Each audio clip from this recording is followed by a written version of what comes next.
Baik, salam kenal. Perkenalkan, nama lengkap saya Gregorius Daung. Saya berasal dari Universitas Nusa Cendana.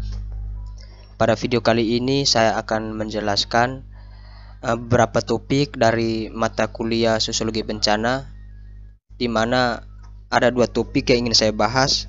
Yang pertama tentang peran modal sosial dalam recovery pasca bencana. Kemudian yang kedua, kerentanan sosial perempuan dan analisa risiko bencana.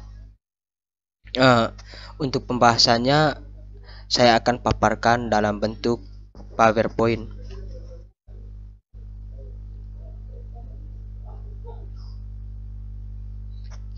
Yang pertama, peran modal sosial dalam recovery pasca bencana.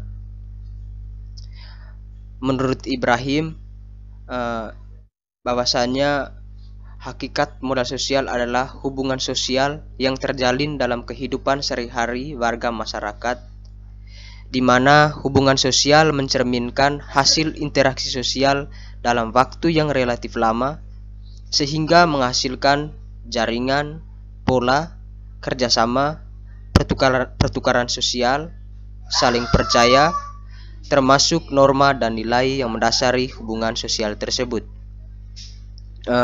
Pola hubungan sosial inilah yang mendasari kegiatan bersama atau kegiatan kolektif antar warga masyarakat. Dengan demikian, warga tersebut mampu mengatasi masalah mereka secara bersama-sama.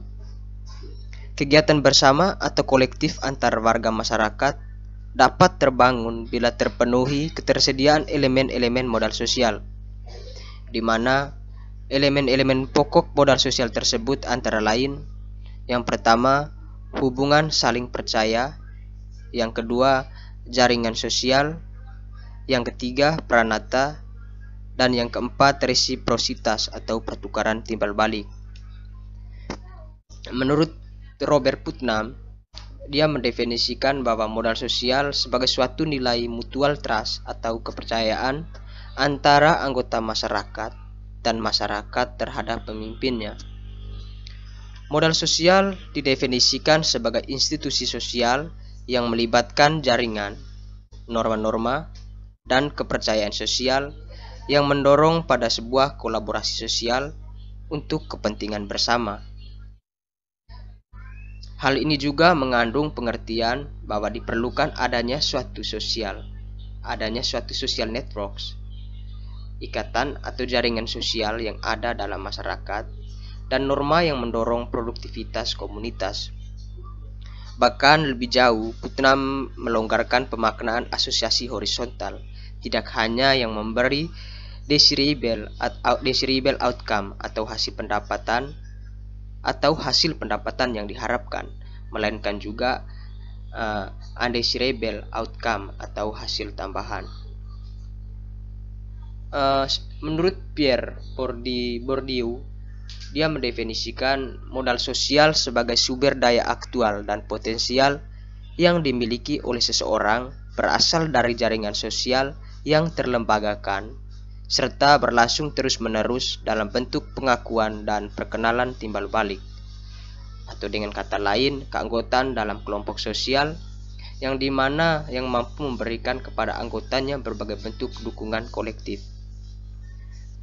Dalam pengertian ini, modal sosial menekankan pentingnya transformasi dari hubungan sosial yang sesaat dan rapuh, seperti pertetanggaan, pertemanan, atau kekeluargaan, menjadi hubungan yang bersifat jangka panjang, yang diwarnai oleh perasaan kewajiban terhadap orang lain. Bourdieu juga menegaskan tentang modal sosial sebagai sesuatu yang berhubungan dengan yang lain, baik ekonomi, budaya, maupun bentuk-bentuk sosial kapital berupa institusi lokal maupun kekayaan sumber daya alamnya. Pendapatnya menegaskan tentang modal sosial mengacu kepada keuntungan dan kesempatan yang didapatkan seseorang di dalam masyarakat melalui keanggotaannya dalam entitas sosial tertentu, misalnya paguyuban, kelompok arisan, ataupun asosiasi tertentu. Menurut Bardan, modal sosial dipahami pula sebagai serangkai norma, jaringan, dan kelompok di mana masyarakat mendapat akses pada kekuasaan dan sumber daya, serta di mana pembuatan keputusan dan kebijakan dilakukan. Menurut Dede Mariana, terdapat demikian banyak definisi kapital sosial dalam berbagai literatur, termasuk perbedaan penggunaan kata yang digunakan untuk menggambarkan konsep yang sama, antara lain energi sosial, spirit komunitas, keterikatan sosial, kebajikan warga, jaringan komunitas, ozon sosial, persahabatan yang luas, kehidupan komunitas, sumber daya sosial, jaringan sosial, kehidupan ketanggaan, serta perkat sosial. Berikut terkait dengan wujud modal sosial, di mana wujud modal sosial antara lain yang pertama hubungan sosial, di mana hubungan sosial itu sendiri merupakan suatu bentuk komunikasi bersama lewat hidup berdampingan sebagai interaksi antar individu. Ini diperlukan sebab interaksi antar individu membuka kemungkinan campur tangan dan kepedulian individu terhadap individu yang lain. Bentuk ini mempunyai nilai positif karena masyarakat mempunyai keadilan sosial di lingkungannya. Yang kedua, adat dan nilai budaya lokal. Pada konteks ini, di mana ada banyak adat dan kultur yang masih terpelihara erat dalam lingkungan kita. Budaya tersebut kita akui tidak semua bersifat demokratis. Ada juga budaya-budaya dalam masyarakat yang terkadang sangat feodal, bahkan sangat tidak demokratis. Namun dalam perjalanan sejarah, banyak sekali nilai dan budaya lokal yang bisa kita junjung tinggi sebagai suatu modal yang menjunjung tinggi kebersamaan, kerjasama, dan hubungan sosial dalam masyarakat. Yang berikut, toleransi. Toleransi atau menghargai pendapat orang lain merupakan salah satu kewajiban moral yang harus dilakukan oleh setiap orang ketika ia berada atau hidup bersama orang lain. Sikap ini juga yang pada akhirnya dijadikan sebagai salah satu prinsip demokrasi. Nah, kejujuran merupakan salah satu hal pokok dari suatu keterbukaan atau transparansi dalam masyarakat, di mana ini sangat mendukung perkembangan masyarakat ke arah yang lebih demokratis, karena sistem sosial seperti ini akan mensuramkan titik-titik korupsi dan manipulasi di kalangan masyarakat adat sendiri. Kearifan lokal dan pengetahuan lokal. Hal ini merupakan pengetahuan yang berkembang dalam masyarakat sebagai pendukung nilai-nilai yang ada dalam masyarakat. Penghargaan terhadap nilai lokal ini memunculkan kebersamaan antar anggota masyarakat yang akan diturunkan kepada generasi berikutnya. Berikut, jaringan sosial dan kepemimpinan sosial. Jaringan sosial terbentuk berdasarkan kepentingan atau ketertarikan individu secara prinsip atau pemikiran. Sementara itu, kepemimpinan sosial terbentuk dari kesamaan visi hubungan personal atau keagamaan. Seluruh kepemimpinan sosial muncul dari proses demokrasi. Dalam demokrasi yang dominan adalah adu konsep, rasional, dan gagasan terhadap suatu kemajuan. Berikut, kepercayaan. Kepercayaan merupakan hubungan sosial yang dibangun atas dasar rasa percaya dan rasa memiliki bersama. Kemudian, kebersamaan dan kesetiaan. Perasaan ikut memiliki dan perasaan menjadi bagian dari sebuah komunitas. Berikut, tanggung jawab sosial. Ini merupakan rasa empati masyarakat terhadap perkembangan lingkungan masyarakat dan berusaha untuk selalu meningkatkan ke arah kemajuan. Yang berikut terkait dengan partisipasi masyarakat, di mana dalam hal ini terkait dengan kesadaran dalam diri seseorang untuk ikut terlibat dalam berbagai hal yang berkaitan dengan diri dan lingkungannya. Kemudian, kemandirian. Dalam hal ini, keikutsertaan masyarakat dalam setiap pengambilan keputusan yang ada dalam masyarakat dan keterlibatan mereka dalam institusi yang ada di lingkungannya sebagai rasa empati dan rasa kebersamaan yang mereka miliki bersama. Yang berikut terkait dengan pandangan Woolcock dan Narayan dalam Vipriyanti 2007, di mana bahwa ada 4 perspektif modal sosial dalam pembangunan ekonomi, yaitu yang pertama pandangan komunitarian, yang kedua pandangan di mana pandangan ini menyamakan modal sosial dengan organisasi pada level lokal, seperti halnya asosiasi, klub, dan kelompok-kelompok warga. Modal sosial diukur secara sangat sederhana, yaitu melalui jumlah dan kepadatan suatu organisasi dalam komunitas tertentu. Semakin banyak akan lebih baik dan selalu memberikan dampak yang positif terhadap kesejahteraan masyarakat.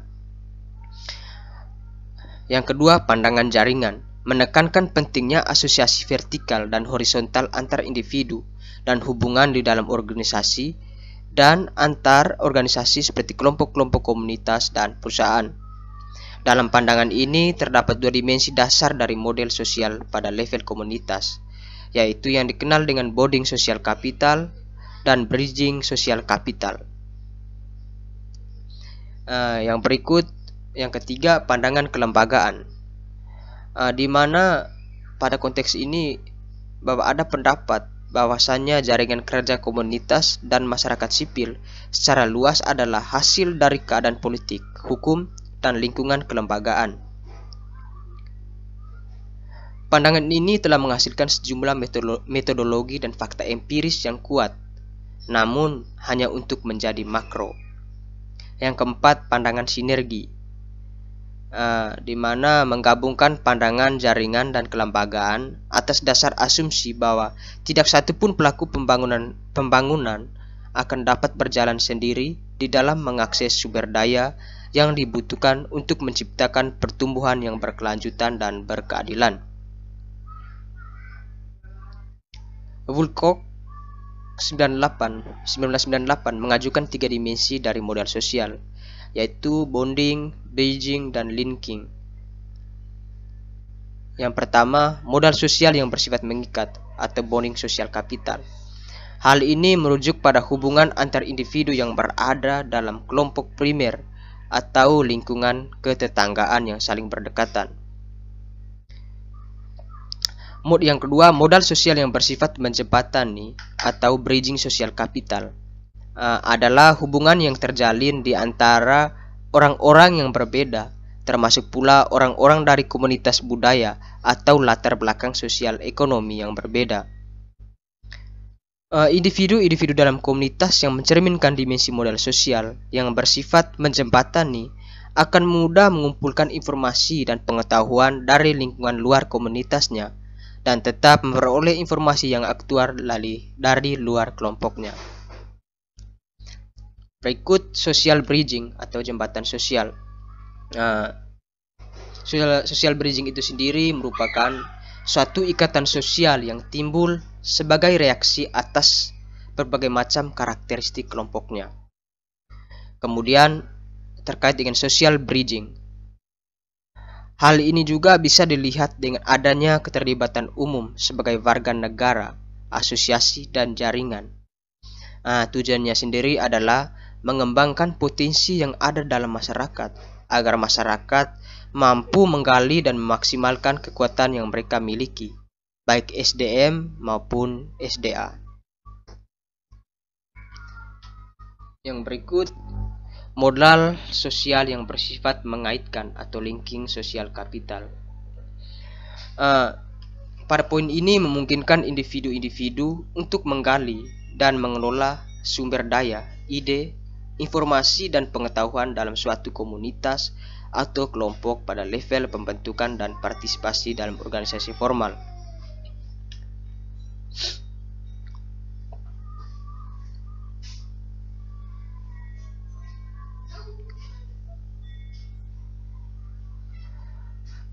Merupakan hubungan sosial yang dikarakteristikkan dengan adanya hubungan di antara beberapa level dari kekuatan sosial maupun status sosial yang ada dalam masyarakat.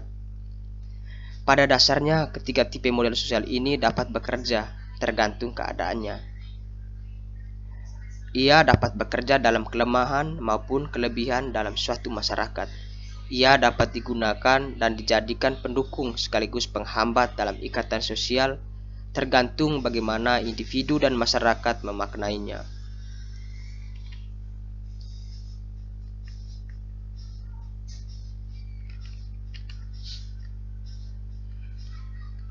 Berikut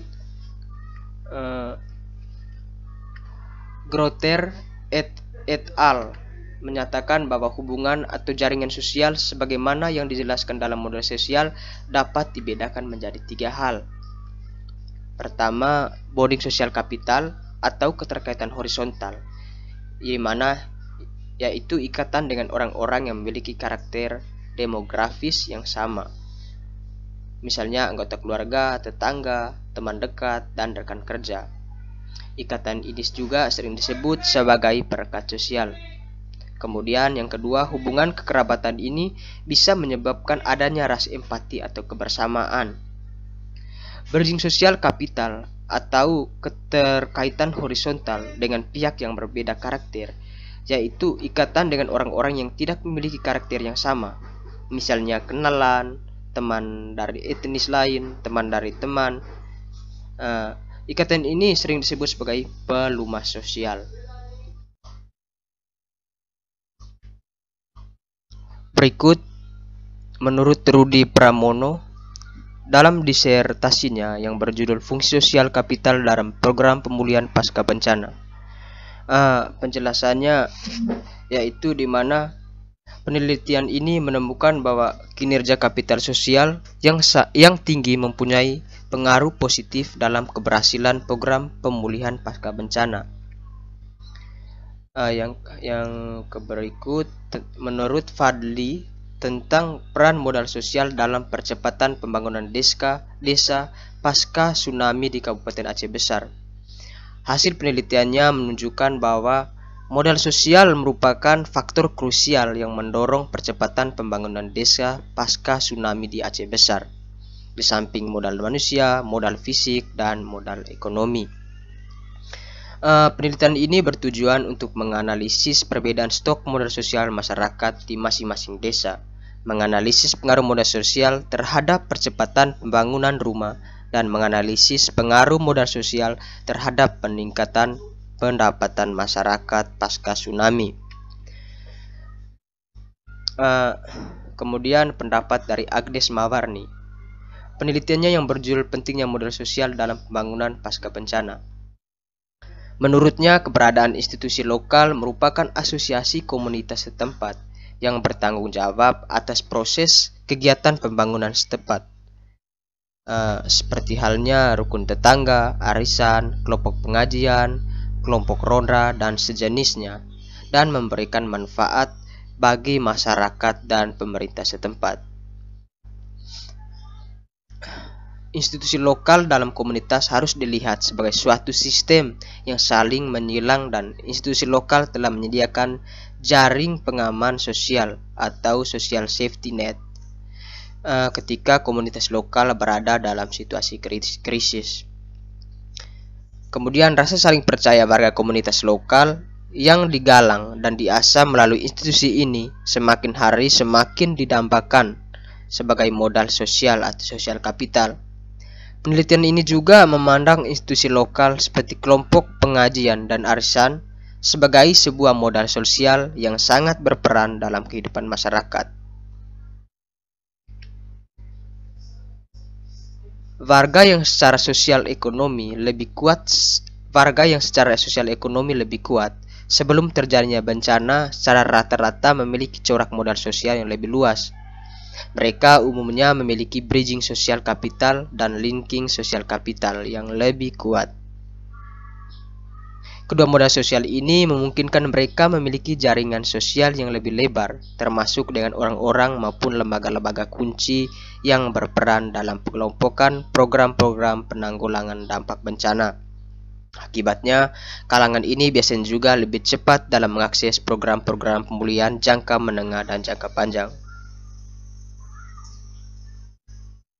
Berikut, menurut Hawkins dan Maurer, tentang peran modal sosial dalam upaya penanggulangan dampak bencana badai Katrina di New Orleans, Amerika Serikat.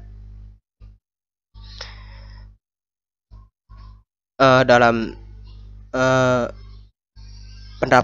pandangannya, yaitu di mana dia menunjukkan bahwa meski dalam jangka pendek modal sosial dalam bentuk prakarsa dan bantuan sesama warga sangat penting untuk mengurangi penderitaan akibat bencana. Hal itu tidak cukup untuk rehabilitasi sosial dan ekonomi jangka menengah dan jangka panjang. Peran pemerintah lokal, negara bagian, dan federal tidak bisa digantikan untuk pemulihan jangka menengah dan jangka panjang. Hawkins dan Maurer juga menunjukkan adanya keberagaman modal sosial yang dimiliki warga berdasarkan tingkatan sosial ekonomi. Mereka yang memiliki status sosial ekonomi yang lebih lemah sebelum terjadinya gempa cenderung memiliki modal sosial terbatas. Mereka umumnya hanya memiliki bonding sosial kapital atau jaringan sosial yang sempit, umumnya hanya dengan orang-orang yang secara sosial ekonomi juga lemah. Hawkins dan Maurer menunjukkan bahwa selain modal fisik, modal keuangan, dan modal sumber daya manusia, modal sosial juga sangat diperlukan dalam upaya penanggulangan dampak bencana alam. Modal sosial dapat dikenali pada dua tingkatan. Pada tingkat mikro berupa jaringan-jaringan sosial yang memungkinkan seseorang mendapatkan bantuan untuk mengurangi penderitaan akibat bencana yang menimpanya. Pada tingkat makro dalam bentuk kelompok-kelompok sosial yang digerakkan oleh warga yang ditopang norma-norma dan rasa saling percaya untuk secara bersama-sama dan terkoordinasi mendorong penanggulangan dampak bencana dan pemulihan kondisi sosial ekonomi seperti sebelum terjadi bencana. Pada tingkat mikro, modal sosial berperan memungkinkan warga mendapat informasi peringatan dan bantuan untuk menyelamatkan diri ketika bencana terjadi. Begitu pula mendapatkan bantuan tanggap darurat yang dalam jangka pendek berperan mengurangi penderitaan fisik maupun kejiwaan selama berada dalam pengungsian.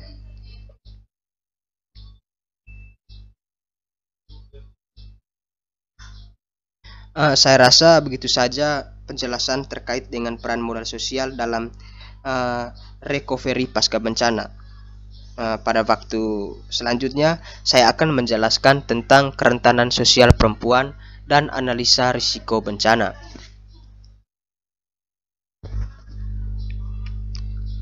Kasus di India. Tsunami tahun 2004 menyebabkan 391 korban meninggal perempuan dan 146 laki-laki. Di desa Pacan Kupam, seluruh korban adalah perempuan. Sedangkan di wilayah Nagapatinam, daerah terparah tsunami di Kabupaten Tamil Nadu, India Selatan, korban meninggal perempuan 2.406 perempuan dan 1.883 laki-laki.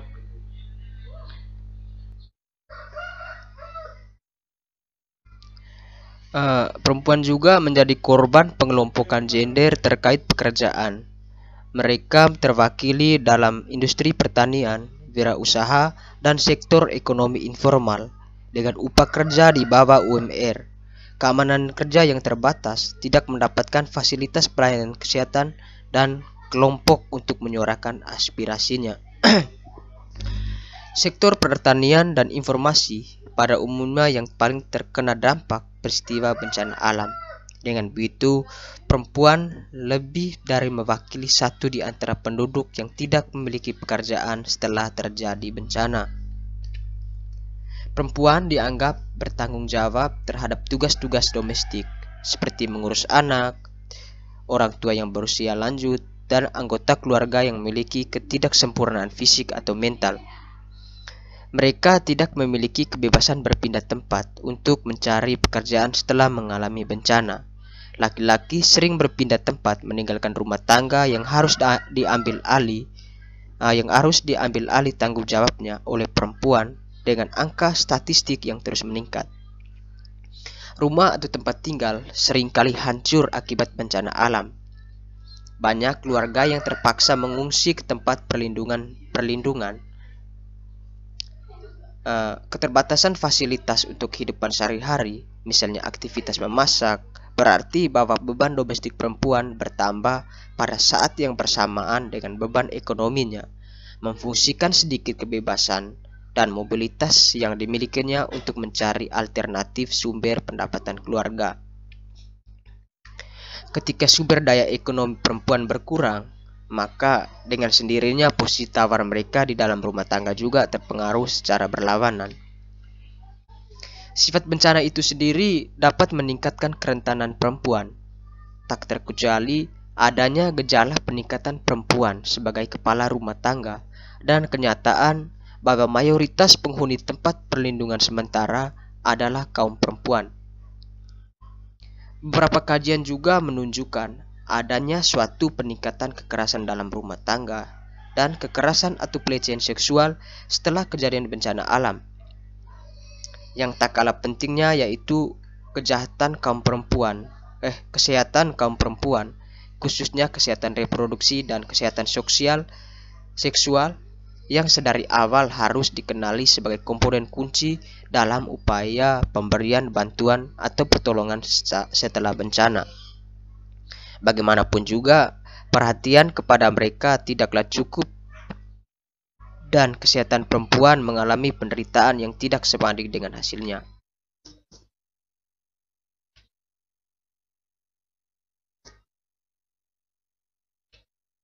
Keberadaan kelompok-kelompok perempuan di masyarakat merupakan salah satu bentuk modal sosial yang berperan dalam upaya pengurangan risiko bencana.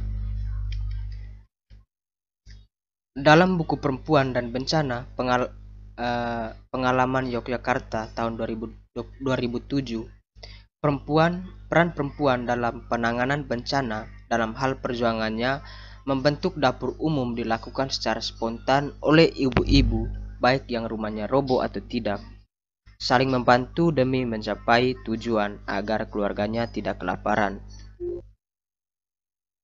Selain itu, pemrakarsa pembentukan dapur umum khususnya yang didirikan oleh korban adalah kaum perempuan. Para perempuan tersebut adalah orang-orang yang aktif dalam organisasi di tingkat dusun maupun organisasi yang lebih besar di luar daerah tempat tinggal mereka. Baik,